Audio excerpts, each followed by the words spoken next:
Trump तो ये कह रहे हैं कि फ्रॉड हुआ है, हम कोर्ट जाएंगे। तो ये जो टकराव की स्थिति है, और क्योंकि हमने देखा है कि ये चुनाव और इसके पहले भी अमेरिका में पिछले काफी समय से बहुत पोलराइज्ड हो गया है चुनाव। बड़ी खबर एक ले लेते हैं पहले, उसके बाद बात करेंगे फाइनल नतीजों से पहले। अमेरिका में हिंसा जो है वो बढ़ती दिखाई दे रही है। रुझानों के बीच व्हाइट हाउस के बाहर मारपीट कुछ समय पहले हुई थी, उसकी तस्वीरें भी हम आपको दिखा चुके हैं कुछ समय पहले। व्हाइट हाउस के बाहर बेसबॉल और डंडे चले। देखिए ये व्हाइट हाउस के बाहर की तस्वीरें हैं। तो ये जो टकराव है, जो दोनों ही तरफ के समर्थक हैं उनके बीच भी, जो नतीजों का इंतजार कर रहे हैं उनके बीच भी ये टकराव की स्थिति बन रही है। और क्या ये बढ़ सकती है, ये क्योंकि बहुत ही पोलराइज्ड चुनाव भी रहा है। जिस तरह के बयान दिए गए हैं, जिस तरह से साफ तौर पर जो डिवाइड है वो दिखाई दे रहा है। ऐसे में ये तस्वीरें देखिए व्हाइट हाउस के बाहर की, और यहाँ पर किस तरह से बेसबॉल के डंडे और यहाँ पर विरोध लोगों का एक दूसरे के प्रति देखने को मिल रहा है। दिलीप सिन्हा जी हमारे साथ मौजूद है। दिलीप सिन्हा जी, ये देखिए जो तस्वीरें अभी रुझानों में ही, और क्योंकि कुछ समय लग रहा है नतीजे साफ तौर पर सामने आने में, हम देख रहे हैं कि किस तरह का के लोगों के बीच जो टकराव की स्थिति है वो पैदा हो रही है।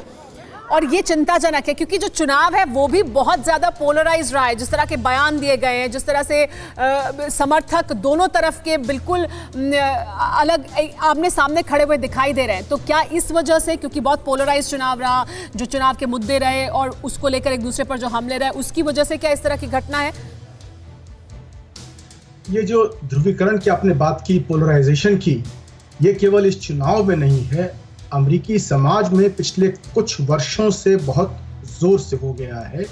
और ये चुनाव जो है ये उसका एक रिफ्लेक्शन है, न कि उसका कारण। इसके पहले भी इस प्रकार की परिस्थिति हो चुकी है। जो पिछला चुनाव हुआ था जिसमें कि हिलरी क्लिंटन हारी थी, उस समय भी ध्रुवीकरण बहुत तेज था, हिंसा नहीं हुई थी। इस दफा हिंसा हुई है क्योंकि दोनों पक्ष तैयार थे इस दफा। यदि चुनाव में कोई मतभेद होता है तो या तो हम उस मामले को अदालत में ले जाएंगे, सुप्रीम कोर्ट में ले जाएंगे, या फिर सड़क पर इसका फैसला करेंगे।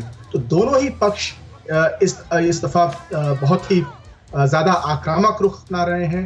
डोनाल्ड ट्रंप ने तो चुनाव नतीजा आने के पहले ही अपने आप को विजेता घोषित कर दिया है।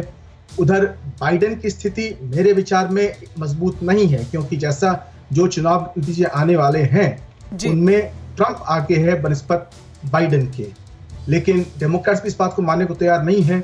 और अमेरिकी जो चुनाव व्यवस्था है वो बहुत पुरानी व्यवस्था है। इसमें बहुत पुराने जो तंत्र हैं वो बदलने की जरूरत, बहुत पेचीदगियां हैं।